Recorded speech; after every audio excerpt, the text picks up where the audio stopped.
ఇది ఒక రాజకీయ పార్టీ, ఒక వ్యక్తి రావణ్ అనే వ్యక్తి పురాణాలను దూషించాడు, రాముణ్ణి సీతపైన నీచంగా మాట్లాడాడు, తీవ్రవాదాన్ని పాకిస్తాన్ సమర్థించాడు. అలాంటి వాళ్ళకు అండగా ఆర్థిక సహాయం ఈ గొడ్డలి పార్టీ చేసే పరిస్థితి వచ్చింది. ఎంత బరిదిగింపని అడుగుతున్నా, ఇది న్యాయమని అడుగుతున్నాను.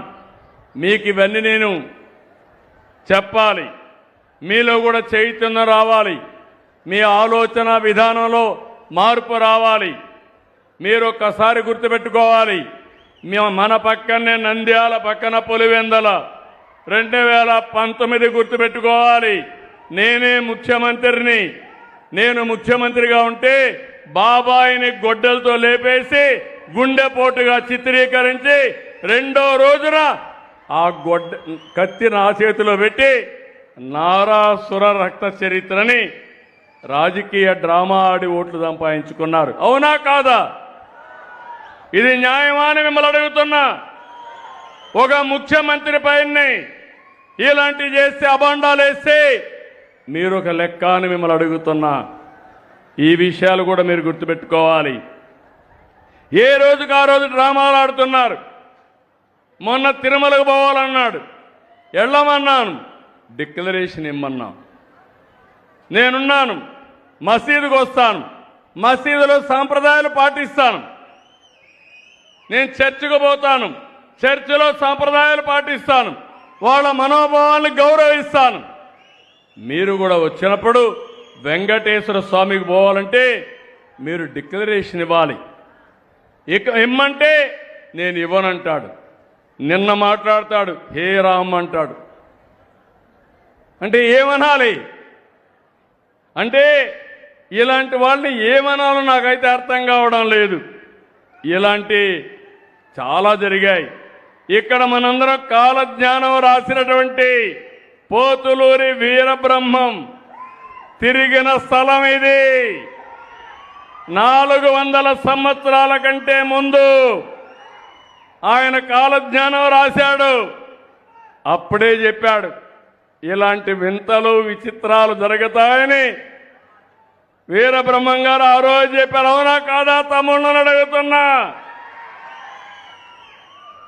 కాలజ్ఞానం రాసిన ప్రాంతం రవ్వల కొండ. ఆ కొండ ఈ బనగానపల్లి నియోజకవర్గంలోనే ఉంది.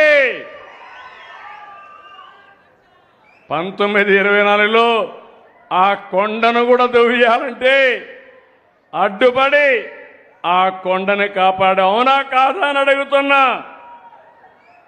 ఇక్కడ ఉండే ఎమ్మెల్యే గారు, ఆనాటి నాయకుడు జనార్దన్ రెడ్డి గారు అందరం కలిసి చేశాం, కాపాడుకున్నాం. నేను ఒకటే చెప్తున్నాను, మత విద్వేషాలు ఎవ్వరూ రెచ్చగొట్టడానికి వీలు లేదు. రౌడీలని, గూండాలని, సంఘ వ్యతిరేక శక్తుల్ని ఎవరు ప్రోత్సహించడానికి వీలు లేదు. కులాల్ని, మతాల్ని విభజించడానికి కూడా వీలు లేదు. ఎలాంటి వ్యక్తి అంటే, ఇక్కడ నంద్యాలలో విగ్రహం వాళ్ళ పార్టీయే, అతనే విధ్వంసం చేశాడు. దాన్ని కూడా రాజకీయం చేయాలని చూశారు. వాస్తవం వచ్చిన తర్వాత తోక జాడించే పరిస్థితికి వచ్చారు. నాకు ఆశ్చర్యం వేస్తుంది. మీరు కూడా ఆలోచించాలి.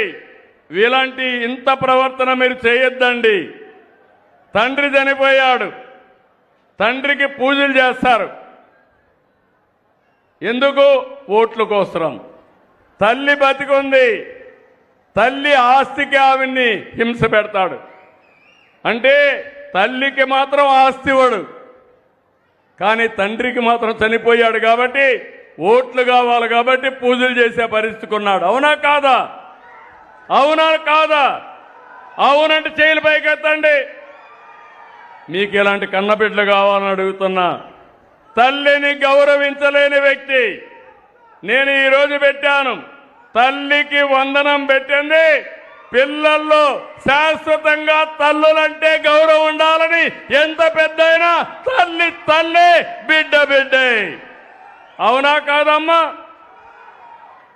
ఇలాంటి వారసత్వాన్ని ఇలాంటి పనులు చేయాల్సిన వ్యక్తుల్ని మనకు కావాలని అడుగుతున్నా. మళ్ళీ చెప్తున్నా, రాయలసీమలో వాళ్ళు రక్త చరిత్ర రాశారు. నేను ఈరోజు రాయలసీమలో కొత్త చరిత్ర లిఖించబోతున్నా. అదే రాయలసీమ రతనాల సీమ.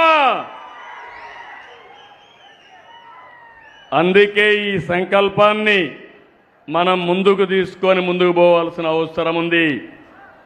గుట్టుపల్లి రైతులు ఇప్పుడే వెళుతున్నా.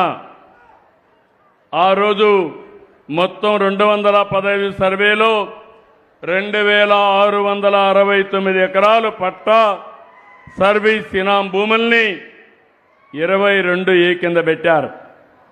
నా దగ్గరకు వచ్చి చెప్తే ఇమ్మీడియట్గా చేస్తాను హామీ ఇచ్చాను. ఈరోజు వాళ్ళందరికీ 2074 ఎకరాలు ఏదైతే ఉందో 22A కింద తీసేసి 897 మందికి పట్టాలు అందజేసి శాశ్వతంగా విముక్తి చేస్తున్నామని మీ అందరికీ హామీ ఇస్తున్నాను. ఇలాంటి 1-2 సమస్యలు కాదు, అనేక వందల సమస్యలు పరిష్కారం చేస్తున్నాం. ఇక్కడ కూడా మీరు ఒకసారి చూస్తే ఇవి చేయడమే కాదు, నేను ఇంకోటి కూడా ఆలోచిస్తున్నాను. ఇక్కడికి వచ్చినప్పుడు నంద్యాల కలెక్టర్ గారు ఇక్కడే ఉన్నారు, ఆఫీసర్ టీం ఇక్కడే ఉంది. నేను చాలా జాగ్రత్తగా ఆలోచిస్తున్నా. నేను ఒక యజ్ఞమారిగా చేస్తున్నా. నా ఆలోచన ఒకటి, 2047కి తెలుగు జాతి ప్రపంచంలోనే నెంబర్ 1 జాతిగా ఉండాలనేది నా సంకల్పం, ఎన్డీఏ సంకల్పం అని చెప్పి నేను మీకు తెలియజేస్తున్నా. అదే సమయంలో ఆంధ్రప్రదేశ్ రాష్ట్రం భారతదేశంలోనే నెంబర్ 1గా ఉండాలి. దీనికి కావాల్సింది సహజ వనరులు ఉపయోగించుకుంటాం, నాలెడ్జ్ని పెంచుతాం, టెక్నాలజీ కూడా ఉపయోగిస్తాం. మా యువత ఉన్నారు, పిల్లలు ఉన్నారు. తమ్ముళ్ళు మీరు గుర్తుపెట్టుకోవాలి, ప్రపంచంలో ఉండే టెక్నాలజీ, భవిష్యత్తులో రాబోయే టెక్నాలజీని ఇక్కడ తీసుకొచ్చి మీకు అందుబాటులో చేసే బాధ్యత నాది. ఈరోజు ఇక్కడ బ్లాక్ చైన్ టెక్నాలజీ తీసుకొచ్చాం, వాట్సాప్ గవర్నెన్స్ తీసుకొచ్చాం. అందరూ మన దగ్గర నేర్చుకునే పరిస్థితికి వస్తున్నారు. ఏఐ వచ్చింది, విశాఖపట్నంలో డేటా సెంటర్లు వస్తున్నాయి. ఇక్కడికి వచ్చినప్పుడు నేను మొత్తం కూడా మీకు ఇచ్చిన సేవలు ఇందులో 3 రకాలుగా ఉంటాయి. ఒకటి క్యాష్ ఇస్తున్నాం, ఆన్లైన్లో డీబీటీ ఇస్తున్నాం. రెండోది మీరు చూస్తే పేదల సేవలో పింఛన్లు మాత్రం ఇంటింటికి వచ్చి ఇస్తున్నాం. వాళ్ళు బ్యాంకులో తీసుకోలేరనే ఉద్దేశంతో కొన్ని కైండ్ ఇస్తున్నాం. ఈరోజు రేషన్ షాపులో ఇస్తున్నాం. అదే మరిగా అన్నా క్యాంటీన్లో అందరికీ భోజనం పెట్టే ఏర్పాటు చేశాం. ఇలాంటి కైండ్ ఇస్తున్నాం. ఇంకో పక్క సేవలు అందిస్తున్నాం. క్యాస్ట్ సర్టిఫికేట్ కానీ, నేటివిటీ కానీ, అడంగులు కానీ ఇలాంటి చాలా ఇస్తున్నాం. ఆర్టీసీ బస్సుల సేవలు, అక్కడ పరిశుభ్రత కూడా చేస్తున్నాం. ఈ విధంగా 56 క్యాంపెయిన్ల మీద నెలవారీగా నేను సమాచారం తెప్పిస్తున్నా. ప్రతి అధికారి యొక్క పనితనాన్ని ఎప్పటికప్పుడు బేరే చేస్తున్నాం. వాళ్ళందరికీ అప్రమత్తం చేస్తున్నాను. నేను ఇక్కడ మాకుండే అధికారులకు ఒకటే విజ్ఞప్తి చేస్తున్నా, మీరు రాబోయే రోజుల్లో ఎక్కడున్నా ప్రజలు చెప్పిన అభిప్రాయం ప్రకారం మీకు గౌరవిస్తా.